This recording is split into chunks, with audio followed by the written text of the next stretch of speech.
தன்னம்பிக்கை தமிழன் YouTube channel நேயர்களுக்கு வணக்கம். இதுவரைக்கும் நம்மளுடைய சேனல் ஜெமி ரேபிட்ஸ் அண்ட் பேட்ஸ் ஃபார்ம்ங்கிற பேரில் வந்துட்டு இருக்கும். நண்பர்கள் எல்லாருக்கும் தெரியும். இப்போ நம்மளுடைய சேனலோட பேர் தன்னம்பிக்கை தமிழன் அப்படிங்கிற பேரில் நம்ம மாற்றியிருக்கிறோம். அதற்கான காரணங்களும் நான் உங்கள்கிட்ட விளக்க கடமைப்பட்டிருக்கிறேன். காரணம் என்னன்னு பார்த்தீங்கன்னா, இது வரைக்கும் நம்மளுடைய ஃபார்மை பற்றி நம்ம எப்படி வளர்க்குறோம் அப்படிங்கிறத மட்டும்தான் உங்களுக்கு நான் வீடியோவாக ஷேர் பண்ணியிருக்கிறேன்.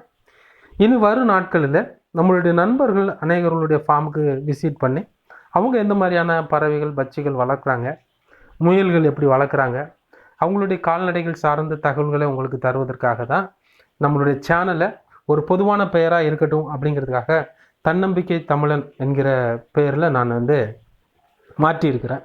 இதுவரைக்கும் எனக்கு ஆதரவு கொடுத்த ஒவ்வொரு நண்பர்களுக்கு நன்றி. தொடர்ந்து என்னுடைய சேனலுக்கு நீங்கள் ஆதரவு தருவீங்கன்னு நான் நம்புகிறேன்.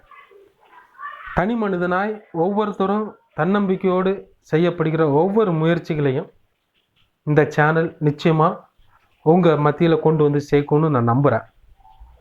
உங்களுடைய ஆதரவு தொடர்ந்து எனக்கு வேணும்னு நான் கேட்டுக்கிறேன். வாங்க நண்பர்களே, இன்றைக்கி நம்ம வீடியோக்கள் அடி போகலாம். இன்றைக்கி நம்ம பார்க்க போகிற வீடியோ என்னென்னு பார்த்தீங்கன்னா, மழை காலத்தில் நம்மளுடைய பட்ஜீஸ் மாத்திரம் இல்லை, எல்லா பறவைகளையும் குறித்ததான ஒரு பொதுவான காணொளி தான். ஸோ நான் என்னுடைய பட்ஜீஸோட காலனி செட்டப் பண்ணிட்டு தான் வீடியோவாக எடுத்துருக்கிறேன். ஸோ நீங்கள் எல்லா பறவைகளுக்குமான டிப்ஸாக கூட இதை நீங்கள் எடுத்துக்கலாம். பொதுவாக இன்னும் ஒரு 3-4 மாதங்கள் மழைக்காலம் தான். ஸோ இந்த சமயத்தில் நம்ம எப்படி நம்மளுடைய பறவைகளை பராமரிக்கிறது அப்படிங்கிறது ரொம்ப முக்கியமான டாபிக். ஏன்னா எல்லா பறவைகளுக்குமே இந்த கிளைமேட் சேஞ்ச் ஆகிற டைமில் தான் நோய் தொற்றுகள் அதிகமாக வரும்.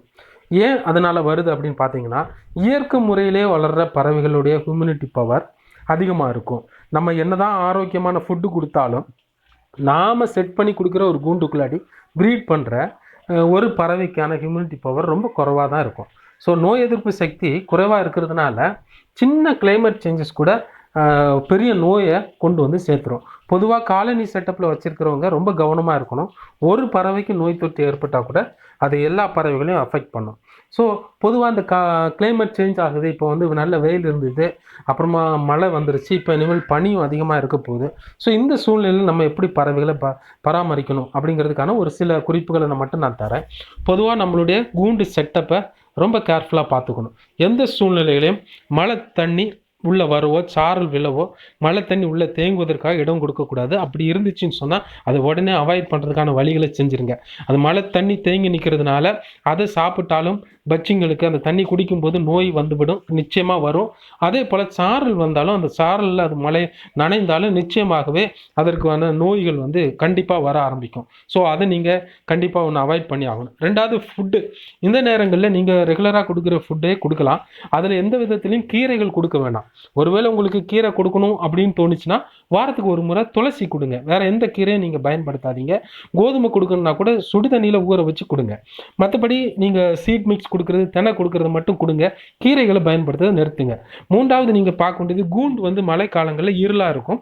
ரொம்ப இருட்டாக இருக்கிறதுனால கண்டிப்பாக நீங்கள் ஒரு வெளிச்சத்திற்கு ஒரு பல்பை நீங்கள் செட் பண்ணலாம். அது பகல் நேரங்களையும் ஒளிர விட்டீங்க அப்படின்னா பறவைகள் மென்டலி டிஸ்டர்ப் ஆகாது.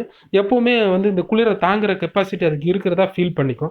ஸோ அதனால் வெளிச்சம் கண்டிப்பாக முக்கியமாக கொடுக்க வேண்டியது இருக்கும். நான்காவது முக்கியமானது தண்ணீர் நிச்சயமாக நீங்கள் சுடி தண்ணி தான் கொடுக்கணும். ஆற வச்சு சுடி தண்ணீரை காலை மாலை 2 வேளை கொடுங்க. பச்சை தண்ணி கொடுக்காதீங்க. நண்பர்களே, இந்த 4-5 பாயிண்ட்டுகள் ரொம்ப முக்கியமானது. இதை நீங்கள் ஃபாலோ பண்ணிங்கன்னா உங்களுடைய பட்ஜெட் சேஃபாக இருக்கும். இந்த வீடியோ உங்களுக்கு பிடிச்சிருந்தா மறக்காமல் லைக் பண்ணுங்கள், ஷேர் பண்ணுங்கள். கமெண்ட் பாக்ஸில் உங்களுடைய சந்தேகங்களை கேளுங்க. நன்றி நண்பர்களே, நன்றி.